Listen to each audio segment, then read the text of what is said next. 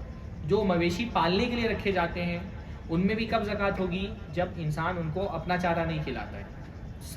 سائمہ کا مطلب ہوتا ہے جو چراگاہیں ہوتی تھی پہلے پہاڑوں پہ اور صحراؤں میں جا کے چرتے تھے تو ان پر زکوٰۃ ہوتی تھی. معلوفہ پہ زکوٰۃ نہیں ہوتی ہے. معلوفہ کا مطلب جن کو چارہ فراہم کرنا پڑتا ہے خرید کے، ان جانوروں پر زکوٰۃ. لیکن کب کس صورت میں؟ جب وہ مویشی ہیں. جب وہ تجارت کی نیت سے لائے گئے ہیں تو اب وہ مویشی کی زکوٰۃ اس میں سے نہیں ملے گی، اس میں سے مال تجارت کی. تو مال تجارت کی حیثیت سے ہر صورت میں آپ کو زکوٰۃ دینی پڑے گی، چاہے آپ ان کو اپنا خود کا چارہ، آپ کہیں نا ڈیری فارم میں چھوڑنے جا رہا تھا پھر مجھے یاد آیا کہ آپ کو جانور کا مسئلہ ہے. تو اگر آپ تجارت کی نیت سے لائے ہیں کہ اس کو بڑا کر کے بیچ دینا ہے، اس کو اس کی نسل آگے نہیں بڑھانا ہے یا اسے دودھ نہیں حاصل کرنا ہے، تو تجارت کی نیت سے تو پھر وہ مال تجارت کاؤنٹ ہوگا. پھر اس میں نصاب بھی مال تجارت کا دیکھا جائے گا، اور اس میں پھر یہ نہیں دیکھا جائے گا کہ اس کو چارہ خدا فراہم کر رہے ہیں یا وہ عوامی چراگاہ سے چل رہا ہے. لیکن اگر اس کو اس نیت سے لائے ہیں کہ اس کی نسل بڑھانی ہے آگے اور اس کے دودھ سے فائدہ اٹھانا ہے، تب اس کو مویشی والا نصاب دیکھا جائے گا. مویشی والا نصاب الگ الگ ہے، اس طرف میں نہیں جا رہا ہوں، وہ مجھے یاد بھی نہیں رہتا، اتنا مشکل ہے وہ. اسی طرح سے عاملہ پر بھی زکوٰۃ نہیں ہے، یعنی ایسے جانور پر زکوٰۃ ہے جس کو خاص اس لیے رکھا گیا ہو تاکہ اس سے نسل آگے بڑھائی جائے. جیسے بیل رکھتے ہیں لوگ لیکن اس کا مقصد ہے ہل جوتنا، تو اس پر زکوٰۃ نہیں ہے. لیس فی العوامل صدقہ، اللہ نے فرمایا عامل جو جانور ہے جس کو اس لیے رکھا گیا ہے تاکہ اس سے فائدہ اٹھایا جائے تو اس پر زکوٰۃ نہیں ہے. جو اس کو کام لیا جا رہا ہے اس پر زکوٰۃ نہیں ہے.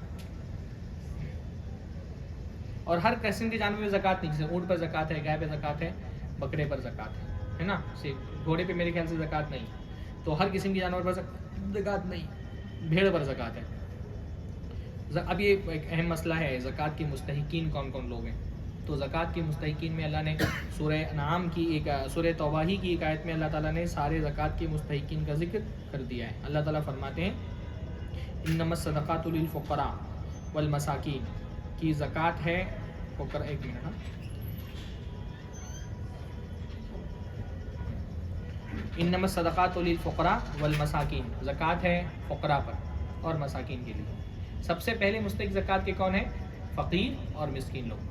فقیر اور مسکین میں دو بنیادی فرق ہوتا ہے.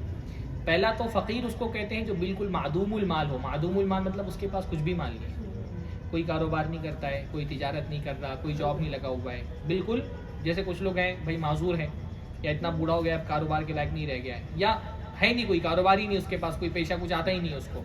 تو ایک تو فقیر اس کو کہتے ہیں. مسکین کس کو کہتے ہیں؟ جس کے پاس کوئی مال ہو پر اتنا نہ ہو کہ اس کی بیسک ضرورتیں پوری ہو سکتی، جو حاجات ہیں اس کے وہ پورے ہونے بھر کا نہ ہو.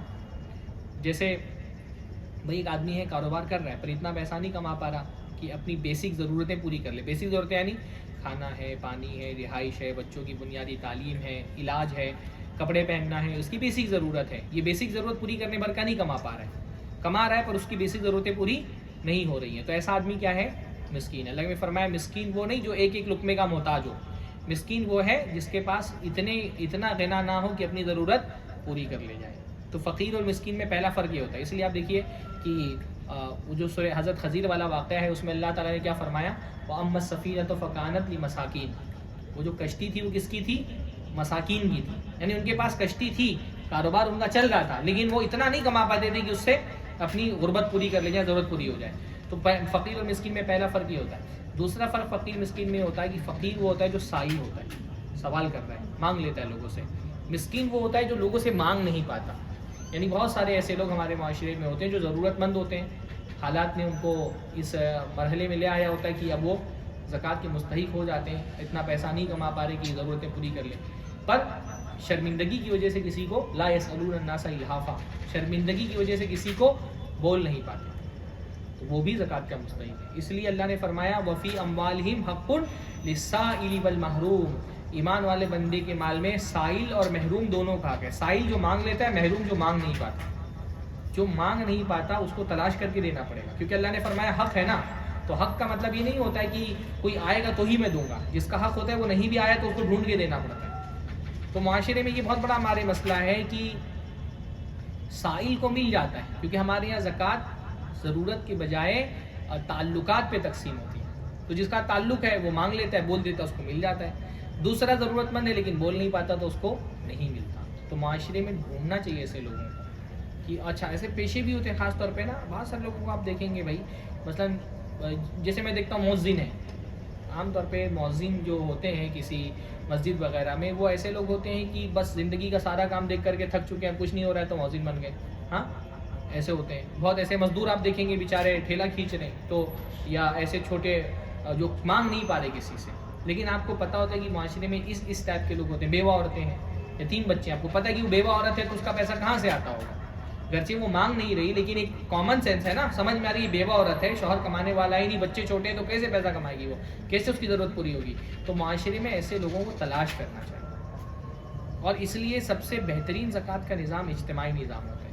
اجتماعی نظام میں ایک فائدہ کیا ہوتا ہے، انڈیویجول سے مانگنے میں انسان کو شرم آتی ہے، پر جب اجتماعی نظام ہوتا ہے نا تو اتھارٹی سے مانگنے میں نہیں شرم آتا ہے نا.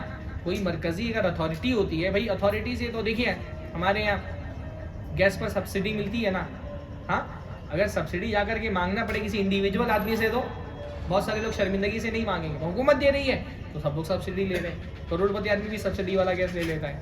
ہاں تو جب ایک نظام ہوتا ہے اجتماعی تو اس نظام کے جا کر کے مانگنے میں اتنی شرمندگی نہیں ہوتی. اس لیے زکوٰۃ کا اجتماعی نظام بہت ضروری ہے. بھائی اجتماعی نظام کا ایک فائدہ یہ بھی ہوتا ہے نا، ہمارے یہاں زکوٰۃ میں یہ بہت بڑا مسئلہ ہے، ساری زکوٰۃ رمضان میں تقسیم ہو رہی ہے، پر ایک مجبور آدمی کی مجبوری رمضان دیکھ کے تھوڑی آتی ہے. ہاں ایک آدمی بیمار ہو گیا، اس کو علاج میں خرچہ آ رہا ہے، تو بیماری رمضان دیکھ کے تھوڑی آتی ہے. بیچ مہینے میں بیمار ہو گیا تو وہ کیا کرے گا؟ پتہ چلا زکوٰۃ تو سب لوگ دے چکے ہیں، کسی کے پاس پیسہ نہیں دینے کے لیے. ہاں زکوٰۃ کا سب سے بنیادی کام ہونا چاہیے ایک مسلمان کی جان بچانا. اور ہمارے یہاں بہت بڑا مسئلہ یہ ہے کہ ہمارے یہاں میڈیکل ایڈ والا کوئی ہوتا ہی نہیں. بیت المال ہے، پر بیت المال میں پرابلم یہ ہے کہ دینے والا ایک ہے، مانگنے والے 100. آپ لوگ بھی چلاتے ہیں نا، یہ ریشیو ممبئی کا ریشیو بتا رہا ہوں میں. دیتے ٹائم لوگوں کو نہیں آتا تھا کہ بیت المال ہے، کسی کی بھی مجبوری ہوگی تو ڈھونڈے گا کہ بیت المال کہاں ہے. دینے کے ٹائم کوئی نہیں ڈھونڈتا کہ بیت المال کہاں ہے. ہمارے یہاں یعنی یہ افسوس کے ساتھ کہنا پڑتا ہے کہ زکوٰۃ بہت بڑی تعداد میں جو پہلے مستحقین ہیں ان تک کی نہیں پہنچتی. زیادہ مدرسوں میں ٹھیک ہے بھائی، اگر مان بھی لیا جائے کہ مدرسے زکوٰۃ کے مستحق ہیں تو بہت بعد میں آتے کیٹیگری میں نا، سبیل اللہ میں آئیں گے. فقیر اور مسکین تو پہلے آتے ہیں، لیکن فقیر مسکین جو سب سے پہلے مستحقین ہیں ان تک بھی زکوٰۃ نہیں پہنچ پاتی، خاص طور پہ وہ مستحقین جو واقعتاً مستحق اور کسی سے مانگ نہیں پا رہے. اجتماعی نظام کا یہ فائدہ ہو جاتا ہے کہ آپ کو ایک آدمی کو پتہ ہوتا ہے کہ مجھے ضرورت ہے تو کہاں جانا ہے. اس کے تعلقات کسی سے نہیں، لوگوں کو نہیں جانتا، لیکن ایک تنظیم کو تو پتہ ہوتا ہے کہ فلاں تنظیم ہے، فلاں مسجد میں ملتا ہے. میں نے اپنی آنکھوں سے دیکھا ہے، بعض ہمارے ساتھیوں کے عالم ہیں، ان کی بیٹی کو پرابلم ہو گیا تو ہاسپٹل کا بڑا، ان کا ہارٹ کا پرابلم تھا، بل ان کو لمبا آیا. تو جب ہاسپٹل میں گئے، بہت سارے دوسرے مسلمان بھی وہاں موجود تھے، تو ہاسپٹل والوں نے وہ بنا کر کے دیا کہ فلاں فلاں تنظیم والے میڈیکل ایڈ میں تعاون کرتے ہیں. تو وہ ساری مندروں کے ٹرسٹ اور سارے مسلمان جو ہے وہ مندروں کے ٹرسٹ پہ جا کر کے پیسہ، نہیں جو قوم ہزاروں کروڑ کی زکوٰۃ نکالتی ہو ان کے لوگ جا کر کے مندروں کے ٹرسٹ سے پیسہ لے رہے ہیں، کیونکہ کوئی اجتماعی نظام ہے نہیں. اجتماعی نظام نہیں ہونے کا نقصان ہے، لوٹ مار مچی ہوئی، ہر آدمی اپنی مرضی سے لے رہے ہیں. دیہاتوں میں تو یہ دیکھنے میں آ رہا ہے، ایک مدرسے میں ایک مولانا پڑھا رہے، اختلاف ہو گیا، اپنا الگ مدرسہ قائم کر لیے، چھوٹی سی زمین لے لیے، کہیں لکھا لیے کسی کے نام سے، اور اس کے بعد چندی کی رسید بنوائے، چندہ لینے کے لیے نکل گئے. تو اجتماعی نظام اس لیے ہونا بہت ضروری ہے تاکہ فقراء اور مساکین تک یہ پہنچ سکے. تو فقیر ہے، مسکین ہے، والعاملین علیہا، اور جو لوگ زکوٰۃ وصول کرنے والے ہیں. زکوٰۃ وصول کرنے والی حکومت کی طرف سے باقاعدہ ایک طے ہوتا تھا کہ یہ آدمی جا کر کے، جیسے ٹیکس آفیسر ہوتے ہیں نا، انکم ٹیکس آفیسر، ویسے حکومت کی طرف سے باقاعدہ متعین کیا جاتا تھا کہ فلاں فلاں لوگ جائیں گے زکوٰۃ وصول کرنے کے لیے. اور وہ لوگ کیلکولیٹ کر کے باقاعدہ، وہ اتھارٹی ہوتی تھی ان کے پاس، چندہ مانگنے کے لیے نہیں جاتے تھے، اتھارٹی ہوتی تھی، سامنے والا نہیں دے گا تو چھین کر کے لے سکتے تھے وہ. تو کیونکہ وہ حکومت کی طرف سے کام کے پابند بنائے جاتے تھے تو ان کو زکوٰۃ دی جاتی تھی، ان کو دی جا سکتی ہے زکوٰۃ. حضرت عمر کو اللہ کے نبی نے دیا تو اللہ کے نبی صلی اللہ علیہ وسلم سے انہوں نے کہا مجھے نہیں چاہیے، تو اللہ نے فرمایا تم کو بغیر مانگے مل جا رہا ہے تو لے لو، اگر نہیں اپنے اس میں استعمال کرنا ہے صدقہ کر دو، لیکن لے لو. تو عاملین جو ہے وہ زکوٰۃ لے سکتے ہیں، لیکن وہ چندہ کرنے والے نہیں ہیں. چندہ کرنے والوں کا حکم عاملین کا نہیں ہے. مدرسے والے چندہ کرنے آئے ہیں تو وہ آج کا آپ کو معلوم ہے مدرسوں میں تو بہت سارے لوگ پرسنٹیج پہ چندہ کرتے ہیں، 20%، 30%، 50% پہ چندہ کر رہے ہیں. مطلب میں ایسے مدرسوں کو بھی جانتا ہوں جو 50%، یعنی کوئی نہیں ہے ان کا، ایسا مدرسہ ہے جس میں کوئی چندہ کرنے کے لیے بمبئی نہیں جا رہے ہیں، تو بولتے ہیں بھائی تم جاؤ ہماری رسید لے کر کے 50%، جب کوئی نہیں کرنے والے تو 50% تم ہی رکھ لیں. ہاں اس لیے بھائی اس میں بہت سارے چندہ کرنے والے خود فقیر ہوتے ہیں. تو آپ یہ کریں نا کہ اس کو مدرسے کا چندہ دینے کے بجائے اس کی جیب میں 500 روپیہ ڈال دیں, وہ زیادہ بہتر ہے. اس سے کہ وہ مطلب میں یہ بہت اچھا سمجھتا ہوں کہ بیشتر جو چندہ کرنے والے ہوتے ہیں وہ مالی اعتبار سے اس کیٹیگری کے ہوتے ہیں کہ ان کو فقیر اور مسکین کی لسٹ میں آپ رکھ سکتے ہیں. غریب آدمی, غریب مولوی لوگ بھی ہوتے ہیں بیچارے جو چندہ کرنے کے لیے آتے ہیں, 5000 8000 7000 ان کی سیلری ہوتی ہے, بہت مشکل سے ان کا گھر چل رہا ہوتا ہے. تو اس بیچارے کو آپ الگ سے جیب میں ڈال دیں 500 روپیہ, وہ زیادہ اہم ہوتا ہے, کیونکہ وہ پھر وہ بیچارہ واقعتاً وہ مستحق ہے. لیکن وہ جو حصہ مان کر کے الگ سے 50% 20% کمیشن لیتے ہیں وہ تو شرعی طور پہ صحیح نہیں ہے. یعنی دینے والا دے رہا ہے مدرسے میں اور اس کا پیسہ جا رہا ہے دوسرے کی جیب میں. تو عاملین سے مراد وہ جو آفیسرز ہوتے تھے زکوٰۃ وصول کرنے والے وہ ہیں. والمؤلفۃ قلوبہم, اور لوگوں کا دل نرم کرنے کے لیے زکوٰۃ دے سکتے ہیں. دل نرم کرنے کے لیے زکوٰۃ کا مطلب یہ ہوتا ہے, پہلا تو ایک آدمی نیا مسلمان ہوا ہے, قریب نہیں ہے, لیکن اس کا تھوڑا پیسہ اس کو زکوٰۃ کا دے دو, جیسے آدمی خوش ہو جاتا ہے نا پیسہ اس کو ملتا ہے. یا دوسرا قسم کا وہ بندہ ہے جو اس بات کا امکان ہے کہ دل اسلام کی طرف آ رہا ہے اور مسلمان ہو جائے گا وہ, تو اس کو تھوڑا سا اور ایک پیسے کا بھی وہ ہو جائے کہ بھائی مسلمان اتنے خیر خواہ ہیں, تو ایسے آدمی کو بھی دیا جا سکتا ہے. تیسری صورت, کوئی علاقہ ایسا ہے جہاں پہ مسلمانوں کے کوئی دشمن ہے کافر, صرف یہی ایک صورت ہے جس میں کافر کو آپ زکوٰۃ کا پیسہ دے سکتے ہیں. کوئی مسلمانوں کا دشمن ہے کافر, اگر اس بات کا امکان ہے کہ ان کو کچھ زکوٰۃ کا پیسہ دیا جائے تو یہ مسلمانوں کو ایذا نہیں پہنچائیں گے, تو ایسی صورت میں بھی زکوٰۃ کا پیسہ دیا جا سکتا ہے. خاص طور پہ ایسے علاقے نا جہاں مسلمان دلتوں کے بیچ میں بہت رہتے ہیں. عام طور پہ دنگوں میں بڑے پیسے والے لوگ آ کر کے توڑ پھوڑ نہیں کرتے, دلت لوگ ہی عام طور پہ ہوتے ہیں, انہیں کو 200-500 روپیہ دے کر کے اور جھونکا جاتا ہے فسادات کی آگ میں. تو میں اس کو بہت سوچتا ہوں کہ ایسا ہونا چاہیے, ارے بھائی مجھے بھی چائے پلا دو, ہاں ایسا ہونا چاہیے کہ آپ تھوڑا سا پیسہ زکوٰۃ کا نکال کے کچھ سوشل ورک ان میں کر دیں. ہاں دے دیجیے, اس میں دے دیجیے, کوئی مسئلہ نہیں. زکوٰۃ کا پیسہ آپ نکال کر کے ان کو تھوڑا بہت کمبل بانٹ دیں, پیسہ بانٹ دیں, اناج بانٹ دیں, تو انشاءاللہ تعالیٰ مطلب اس بات سے کہ بھائی فسادات میں پھر یہ مسلمانوں کے خلاف آگے کھڑے ہیں, تو اس میں اس مد میں زکوٰۃ کا پیسہ انشاءاللہ تعالیٰ یوز کر سکتے ہیں. دلتوں میں سوشل ورک کرنا چاہیے دونوں حیثیت سے, یعنی ایک تو کہ ان پہ آپ سوشل ورک کریں گے, ایک کافی ان میں آپ سوشل ورک کریں گے تو ان کے اسلام قبول کرنے کا امکان بھی زیادہ ہوتا ہے, کیونکہ عام طور پہ ہندوستان میں اسلام قبول کرنے والے پچھڑے طبقے کے لوگ ہیں. اور دوسرا کیا ہے کہ اگر اسلام قبول نہیں بھی کریں تو اس بات کی امید ہوتی ہے کہ بھائی پھر فسادات نہیں ہے مسلمانوں کے خلاف, ان کی روزی روٹی مسلمانوں کی سے چل رہی ہے, تو امید رہتی ہے کہ فساد میں مسلمانوں کے خلاف نہیں ہے. کیونکہ عام طور پہ فسادی لوگ جو آتے ہیں نا, تجربے کی بات میں بتا رہا ہوں کہ یہ مال کی وجہ سے آتے ہیں, مذہب کی محبت میں نہیں آتے, لوٹ مار کرنے کے لیے آتے ہیں. تو مسلمان ایسے ہی ان کو دیتے رہنا, تو یہ فسادات میں اپنی جان جوخم میں ڈال کر کے لڑنے کے لیے نہیں آئیں گے فسادات میں, تو مؤلفۃ قلوبہم میں ہی آتے ہیں. تیسرا پھر رقاب, رقاب کا مطلب ہوتا ہے غلام آزاد کرانے. قرآن زمانے غلام ہوتے تھے, اب اسلام جب آیا تو اس نے فوراً تو ایسا نہیں کہ سارے غلاموں کو آزاد کر دیجیے, پریکٹیکلی یہ ممکن نہیں تھا, پر غلاموں کو آزاد کرنے کے راستے بہت سارے کھول دیے. اس میں سے کیا ہے کہ غلام کو آزاد کرنے کے لیے زکوٰۃ کا پیسہ بھی دیا جا سکتا ہے. بعض علماء نے کہا ہے کہ آج کے دور میں تو غلام نہیں ہے, لیکن اگر کوئی مسلمان ہے اور بے قصور ہے اور اس کو جیل میں ڈال دیا گیا ہے, لمبی سزا اس کو مل گئی ہے, اور اس کو چھڑوانے کے لیے مقدمات کی پیروی کے لیے اگر زکوٰۃ کا پیسہ لگ رہا ہے تو زکوٰۃ کا پیسہ اس میں دیا جا سکتا ہے. ضمانت کے لیے پیسہ لگ رہا ہے تو زکوٰۃ کا پیسہ اس میں دیا جا سکتا ہے. بعض علماء نے قیاس کیا ہے. والغارمین, ایسا آدمی جو غارم ہے, غارم کا مطلب ہوتا ہے اس کا اتنا قرضہ چڑھ گیا کہ قرضہ اٹھانے کے لائق نہیں رہا, غنی ہے لیکن قرض دار ہو گیا.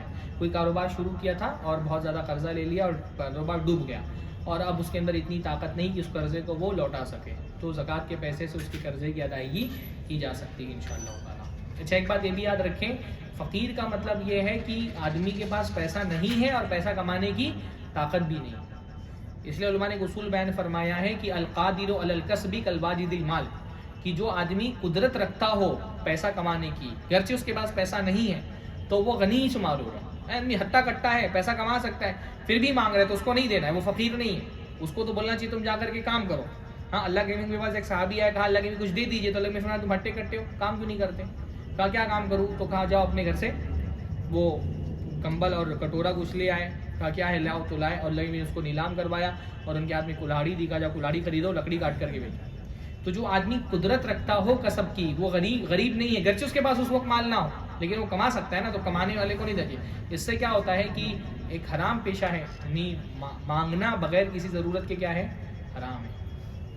یہ بھی بہت اہم بات ہے کہ بغیر ضرورت کے نہیں مانگنا چاہیے, ضرورت مند کو مانگ, کیونکہ بغیر ضرورت کے جو مانگتا ہے وہ ہمیں ضرورت مندوں کا نقصان کرتا ہے. تو غارمین کو دے سکتے ہیں. اسی طرح فی سبیل اللہ, اللہ کے راستے میں. قرآن مجید میں جہاں بھی سبیل اللہ ہے اس سے مراد جہاد ہے, یعنی جب جہاد ہو رہا ہے تو جہاد میں پیسے کی ضرورت پڑتی ہے ہتھیار خریدنے کے لیے، جانوروں کو زمانے میں دور تھا تو جانور خریدنے کے لیے، تو اس میں زکوٰۃ کا پیسہ دیا جا سکتا ہے۔ البتہ علماء نے کہا ہے کہ پرانے زمانے میں جو جہاد ہوتا تھا وہ تلوار سے ہوتا تھا، ہمارے زمانے میں اب تلوار والا ویسا جہاد نہیں رہ گیا، لیکن جو دعوت و تبلیغ ہو رہی ہے، مشرکوں میں دعوت دی جا رہی ہے ان کو اسلام کی طرف، یا مسلمانوں میں جو اصلاح کا کام ہو رہا ہے، یہ بھی ایک طرح کا جہاد ہے۔ جیسے اللہ نے فرمایا کافروں سے جہاد کرو اپنی نفس سے، اپنی مال سے اور اپنی زبان سے، تو زبانی کہا کہ یہ بھی جو ہے ایک طرح کا جہاد ہے اللہ، کیونکہ اس جہاد کا بھی مقصد اللہ کے کلمے کو بلند کرنا ہے، اور یہ جو دعوت کا کام ہو رہا ہے اس کا مقصد بھی اللہ کے کلمے کو بلند کرنا ہے۔ تو اس حیثیت سے بعض علماء نے اجازت دی ہے کہ زکوٰۃ کا پیسہ انشاءاللہ تعالیٰ جو ہے مدارس میں دیا جا سکتا ہے، دعوتی تنظیموں کو دیا جا سکتا ہے۔ تو ٹھیک ہے، میری بھی زیادہ رائے یہی کہ انشاءاللہ تعالیٰ دے سکتے ہیں، لیکن تھوڑا سا حساب کرنا چاہیے کہ پورا پیسہ اٹھا کر کے وہاں دے دیں، اصل پہلے مستحقین ہے وہ نہیں رہ جائیں، تو یہ ٹھیک نہیں ہے۔ اسی طرح سے وابن السبیل کا مطلب ہوتا ہے مسافر کو دے سکتے ہیں۔ پرانے زمانے میں جو مسافر ہوتے تھے وہ ایسا ہوتا تھا کہ ایسا سفر تو ہوتا نہیں تھا کہ سامارا مال لے کر کے نکل گئے، آدمی اپنے گھر میں امیر ہوتا تھا لیکن سفر میں کیا ہوتا تھا، وہ غریب ہو جاتا تھا، کھانے کے لیے نہیں اس کے پاس، اتنا اناج لے کے تھوڑی نکلتے تھے لوگ، 4 8 مہینے کا سفر ہے، تو سفر میں امیر آدمی بھی کیا ہو جاتا تھا، محتاج ہو جاتا تھا۔ تو اس کو اگر وہ اپنے گھر میں غنی ہے، اس کے پاس سونا چاندی سب کچھ ہے، لیکن سفر میں اس کے پاس کچھ نہیں ہے، تو ایسے مسافر کو بھی زکوٰۃ کا پیسہ دیا جا سکتا ہے۔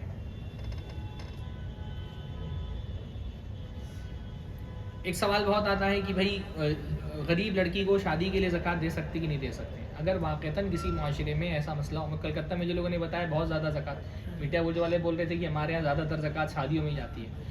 اگر کوئی معاشرہ ایسا ہے جہاں پہ لڑکی کا خرچ کیے بغیر شادی نہیں ہو سکتی ہے، تو شادی کرنا ایک بنیادی ضرورت ہے، اور بغیر پیسے کی ہو ہی نہیں تھی شادی، تو ایسی صورت میں زکوٰۃ کا پیسے سے جہیز دیا جا سکتا ہے انشاءاللہ تعالیٰ، یا لڑکی کی شادی کرانے کے لیے زکوٰۃ کا پیسہ دیا جا سکتا ہے، جتنی ضرورت ہے اتنا، یعنی کہ آدمی کو جو ہے اتنی کم خرچ میں بھی شادی ہو سکتی ہے تو وہ جان بوجھ کے زکوٰۃ کا پیسہ لے کے خوب خرچہ کرے، جو بیسک ضرورت ہے جس کے بغیر اس کی شادی نہیں ہو سکتی تھی، اتنی ضرورت کے لیے وہ زکوٰۃ کا پیسہ انشاءاللہ تعالیٰ لے سکتا ہے۔ رشتہ دار کو زکوٰۃ دینا زیادہ افضل ہے، اگر وہ کون سے رشتہ دار ہیں جن کو زکوٰۃ دی جا سکتی ہے؟ ایسے رشتہ دار جن کی کفالت ہم پر واجب نہیں ہے نا، جیسے بھائی ہے، بھائی کی بھائی پر کفالت واجب ہے نہیں، بھائی اگر چھوٹا بھائی نہیں ہے، بڑا بھائی ہے، اور یا اتنا بھائی ہے اتنا طاقتور ہے کہ پیسہ کما سکتا ہے، تو اس کی کفالت مجھ پر واجب نہیں ہے، تو بھائی کو زکوٰۃ دے سکتے ہیں۔ بہن کی شادی ہو چکی ہے تو اس کی کفالت کرنا اس کے شوہر کی ذمہ داری ہے، تو اس کو زکوٰۃ کا پیسہ دے سکتے ہیں۔ اوپر اور نیچے جو رشتہ دار ہوتے ہیں ان کو زکوٰۃ نہیں دے سکتے، یعنی اوپر کا مطلب اماں ابا دادا دادی، ان کی کفالت ہم پر واجب ہے اگر وہ زندہ ہے، نیچے یعنی بیٹا بیٹی پوتے پوتیاں نواسے نواسیاں، ان کی کفالت ہم پر واجب ہے، اگر یہ مستحق ہیں ضرورت مند ہے اور کوئی کرنے والا نہیں تو ہم کو ہی کرنا پڑے گا، تو بیٹا بیٹی کو زکوٰۃ نہیں دے سکتے، ماں کو باپ کو زکوٰۃ نہیں دے سکتے۔ باقی اس کے علاوہ جو رشتہ دار جتنے بھی قریبی ہوں، کزن ہوں، چاچا ہیں، پھوپھی ہیں، ماموں ہیں، خالہ ہیں، ان کی کفالت کرنا ہم پر واجب نہیں ہے، تو جن کی کفالت نہیں واجب ہے ان کو زکوٰۃ کا پیسہ دے سکتے ہیں۔ البتہ جن کی کفالت واجب ہے ان کو زکوٰۃ کا دینے کی 2 صورت ہو سکتی ہے۔ پہلی صورت یہ ہو سکتی ہے کہ جیسے ماں ہے، ماں کو زکوٰۃ نہیں دے سکتے یا باپ کو زکوٰۃ نہیں دے سکتے، پر باپ نے کوئی قرضہ لیا تھا تو اس کو قرضہ زکوٰۃ کے پیسے سے اس کا قرضہ ادا کر سکتے ہیں، کیونکہ باپ کا قرضہ ادا کرنا بیٹے کی ذمہ داری نہیں ہے، تو باپ کا قرضہ بیٹا اپنی زکوٰۃ سے ادا کر سکتا ہے، اس صورت میں جب باپ نے قرضہ اپنی نفقے کے لیے نہ لیا ہو، سمجھ رہے ہیں؟ جیسے ابا نے اگر قرضہ لیا ہے کیونکہ علاج کرانا تھا یا گھر کا کرایہ دینا تھا یا پھر کھانا خریدنا تھا، اناج خریدنا تھا، تو ایسی صورت میں تو ان کی طرف سے قرضہ نہیں لوٹائیں گے، کیونکہ یہ نفقہ پورا کرنا بیٹے کی ذمہ داری تھی، اس کو زکوٰۃ سے نہیں دے سکتا ہے وہ۔ لیکن مان لیجیے کہ ابا نے قرضہ لیا تھا کاروبار کرنے کے لیے، کوئی کاروبار بیٹھ گیا تو اب زکوٰۃ کے پیسے سے باپ کا قرضہ اتار سکتا ہے۔ ہاں، تو ایک صورت یہ ہے زکوٰۃ دینے کی۔ دوسری صورت یہ کہ ایک آدمی کے پاس زکوٰۃ ہی کا پیسہ ہے دینے کے لیے، اور پیسہ ہے ہی نہیں اس کے پاس، تو اگر زکوٰۃ کا پیسہ نہیں دے گا تو اور گھر والوں کا نفقہ اٹھانے کے لیے اس کے پاس پیسہ نہیں ہے، تو ایسی صورت میں زکوٰۃ کا پیسہ دے سکتے ہیں۔ بیوی شوہر کو زکوٰۃ دے سکتی ہے، شوہر بیوی کو زکوٰۃ نہیں دے سکتا، کیوں؟ ہاں، بیوی پر شوہر کی کفالت واجب نہیں ہے، پر شوہر پر بیوی کی کفالت واجب ہے۔ تو اصول بات یہ، جس کی کفالت واجب ہے اس کو آپ کو اپنا اصلی پیسہ دینا ہے، اس کو زکوٰۃ کیوں دیں گے؟ وہ تو آپ کا اپنا پیسہ دینا ہی ہے آپ کو اس کو۔ ہاں،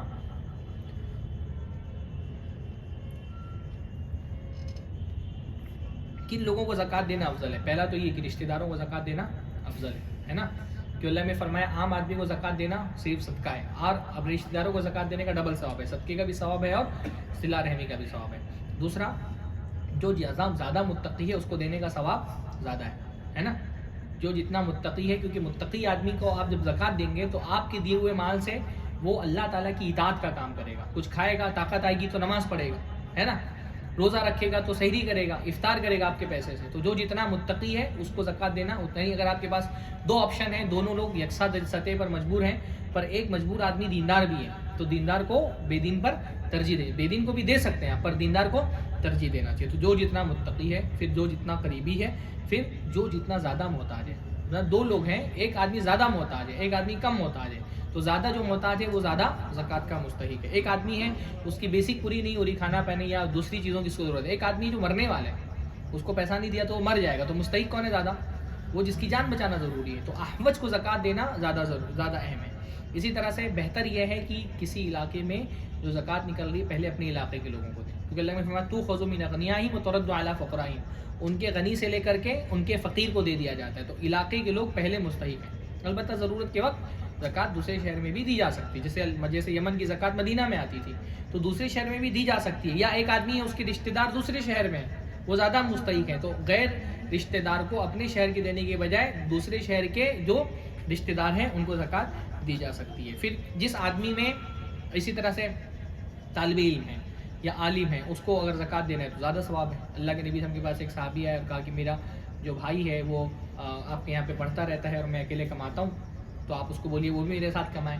تو اللہ نے فرمایا لعلک ترزق بھی، کہ شاید تم کو جو رزق مل رہا ہے وہ اس طالب علم پہ خرچ کرنے سے مل رہا ہے۔ تو علماء اور طالب علم ان کو بھی زکوٰۃ دینی چاہیے۔ بہت سارے مدرسے میں ایسے بچے ہوتے ہیں جو ڈراپ آؤٹ ہو جاتے ہیں اسی وجہ سے، کیونکہ ان کے پاس فیس بھرنے کا پیسہ نہیں ہے، خوراکی کا پیسہ نہیں ہے، تو طلباء پر اور علماء پہ بھی خرچ کرنا چاہیے، زکوٰۃ ان کو دینا افضل ہے۔ اب ایک آدمی میں اگر ایک سے زائد صفات جمع ہو جائے تو زیادہ مستحق ہو جاتا ہے۔ مثلاً ایک طالب علم بھی ہے اور غریب بھی ہے تو اس میں دو صفتیں جمع ہو گئی، ایک آدمی طالب علم بھی ہے اور رشتہ دار بھی ہے تو اس میں دو صفتیں جمع ہو گئی، تو جس میں استحقاق کی صفتیں جتنی زیادہ جمع ہوں گی اتنا ہی وہ زیادہ زکوٰۃ کا مستحق ہے۔ کون لوگ ہیں جن کو زکوٰۃ نہیں دی جا سکتی ہے؟ زکوٰۃ انہی 8 لوگوں کو جن کو میں بتا رہا ہوں، ان کے علاوہ کسی کو نہیں دی جا سکتی ہے۔ تو اس میں سے سب سے پہلے غنی آدمی، جو آدمی غنی ہے اس کو زکوٰۃ نہیں دی جا سکتی۔ پیسے والے آدمی کو زکوٰۃ دینے کی 3 صورتیں ہیں کہ 3 صورتوں میں اس پر زکوٰۃ جائز ہے۔ پہلا، پیسے والا ہے لیکن قرض دار ہو گیا تو اس کو زکوٰۃ دے سکتے ہیں، ہے اس کے پاس پیسہ کما رہا ہے، اچھا پیٹ بھر لیتا ہے پر قرضہ نہیں ادا کر پا رہا تو اس کو زکوٰۃ دے سکتے ہیں۔ دوسرا، جو مجاہد ہے، غازی ہے اور اللہ کے راستے میں جہاد کر رہے ہیں تو غازی کو زکوٰۃ کا پیسہ دے سکتے ہیں۔ اس میں علماء اور دعات بھی آ گئے کہ عالم ہے، داعی ہے، کام بھی کر رہا ہے لیکن اب اس کو زکوٰۃ کی بھی ضرورت ہے، وہ غازی ہے تو غنی بھی ہے، اللہ نے فرمایا غنی ہے اور غازی ہے تو اس کو زکوٰۃ دے سکتے ہیں۔ اور تیسرا، مسافر اگر غنی بھی ہو، جیسے اس کے گھر میں اس کے پاس بہت پیسہ ہے پر یہاں کر کے وہ فلاش ہو گئے تو ایسی صورت میں اس کو زکوٰۃ دے سکتے ہیں، ورنہ اصول میں غنی کو زکوٰۃ نہیں دے سکتے۔ کافر کو زکوٰۃ اصلاً مسلمانوں کے لیے، کافر کو زکوٰۃ نہیں دے سکتے سوائے اس ایک صورت کی جو میں نے بتایا کہ اس کو یا تو یہ ہو کہ اسلام قبول کرنے والا ہے تو تھوڑا سا اور دل نرم کرنے کے لیے اس کو دے دو، یا پھر یہ کہ مسلمانوں کو ایذا نہ پہنچائے، ورنہ اصولاً کافر کو زکوٰۃ نہیں دے سکتے۔ اہل بیت کو یعنی بنو ہاشم کو زکوٰۃ نہیں دے سکتے۔ کسی کا نسب اگر ثابت ہے کہ واقعتاً بنو ہاشم سے ہے، اللہ کے نبی کے خاندان کا ہے، تو اس کو زکوٰۃ نہیں دے سکتے۔ لیکن اس میں بھی وہی صورت ہے کہ اگر آپ کے پاس کوئی زکوٰۃ کے پیسے کے علاوہ اس کی مدد کے لیے کوئی پیسہ ہی نہ ہو، مستحق ہے آدمی، مر رہا ہے اور اس کو آپ نفلی صدقہ نہیں دے سکتے، تو ایسے آدمی کو پھر زکوٰۃ بنو ہاشم کے آدمی کو دے سکتے ہیں۔ صدقے کو، اچھا ایک چیز اور ہے، قرضے کو زکوٰۃ میں کنورٹ نہیں کر سکتے، یہ بہت مسئلہ آتا ہے۔ ایک آدمی کو میں نے قرضہ دیا تھا، ابھی وہ نہیں لوٹا پا رہے ہیں، تو میں کیا اس کو زکوٰۃ کنورٹ کر کے معاف کر سکتا ہوں؟ نہیں کر سکتا، کیونکہ زکوٰۃ میں مالک بنانا ضروری ہے۔ یہاں پہ آپ اس کو مالک نہیں بنا رہے، آپ صرف ذمہ ختم کر رہے ہیں اپنا نا۔ زکوٰۃ یہ کہ آپ کسی ایک مال غریب کے ہاتھ میں دے کر کے اس کو مالک بنا دیں، پر یہاں آپ کیا کر رہے ہیں، جب آپ نے دیا تھا تب تو آپ کی زکوٰۃ کی نیت نہیں تھی، اب اس کے ذمے ایک چیز ہے، آپ اس کا ذمہ ختم کر رہے ہیں تو اس کو مالک نہیں بنا رہے، آپ ذمہ ختم کر رہے ہیں، جبکہ زکوٰۃ میں کیا ہوتا ہے، دینا پڑتا ہے، مالک بنانا پڑتا ہے، انما الصدقات للفقراء۔ پھر دوسری بات یہ کہ اگر ایک آدمی آپ نے اس کو قرضہ دیا تھا اور وہ غریب ہو گیا، اب نہیں لوٹا پا رہا ہے، بینکرپٹ ہو گیا ہے، تو آپ کو ویسے ہی اس کو مہلت دینی ہے، آپ اس سے لے ہی نہیں سکتے، تو جو چیز لے ہی نہیں سکتے وہ دے کیسے رہے ہیں آپ؟ جو چیز آپ کے پاس ہے ہی نہیں، آپ کو ملی ہی نہیں، وہ آپ دے نہیں سکتے نا، تو اس لیے بھی اس کو زکوٰۃ نہیں دے سکتے۔ پھر اس میں کہ یہ زکوٰۃ تو کیا دیا آپ نے، تو فائدہ اٹھا لیا اپنا، زکوٰۃ کا مقصد ہے دوسرے کو فائدہ پہنچانا نا، آپ نے اس کا قرضہ معاف کیا تو آپ کا فائدہ ہوا، اس کا کیا فائدہ ہوا، اس کو تو آپ نے دیا نہیں، اصل تو آپ نے اپنا زکوٰۃ کے مال سے خود فائدہ نہیں اٹھا سکتے۔ تو صحیح بات یہی ہے، اور امام تیمیہ نے لکھا ہے کہ اس پہ کوئی اختلاف نہیں ہے کہ آپ کا جو قرضہ ڈوب گیا ہے اس کو آپ زکوٰۃ کی مد میں معاف نہیں کر سکتے. زکوٰۃ دیتے ہوئے اخلاص بہت ضروری ہے ٹائم میرے پاس 5 منٹ لے لوں اور جلدی ختم کر دیتا ہوں. اخلاص بہت ضروری ہے کیونکہ زکوٰۃ ایک عبادت ہے تو صرف اللہ تعالیٰ کے لیے ہونی چاہیے. کہیں بھی تھوڑی سی بھی نیت میں یہ بات نہیں آنی چاہیے کہ لوگ مجھ کو سیٹ سمجھیں, ہاں میرا شکر منائیں لوگ, میں آج زکوٰۃ دے رہا ہوں تاکہ اس کے اوپر احسان رہے گا تو میرے کام آئے گا. ایسی کوئی بھی نیت نہیں ہونی چاہیے, اور ہر وہ طریقہ اختیار کرنا چاہیے جس سے اخلاص آپ کا مضبوط ہو جائے.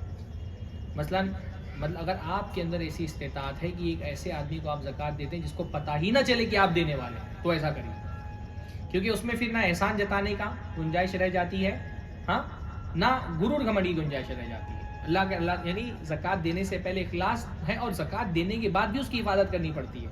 اللہ نے فرمایا کہ اپنے صدقات کو, کیسے وہ قرآن کی آیت ہے کہ اپنے صدقات کو احسان اور ایذا کے ذریعے سے ضائع مت کرو. لا تبطلوا صدقاتکم بالمن والاذی, احسان جتا کر کے اور اذیت پہنچا کر کے اپنے صدقات کو ضائع مت کرو. تو دینے سے پہلے اخلاص, اور دینے کے بعد نہ احسان جتانا ہے نہ اس کو اذیت پہنچانی ہے.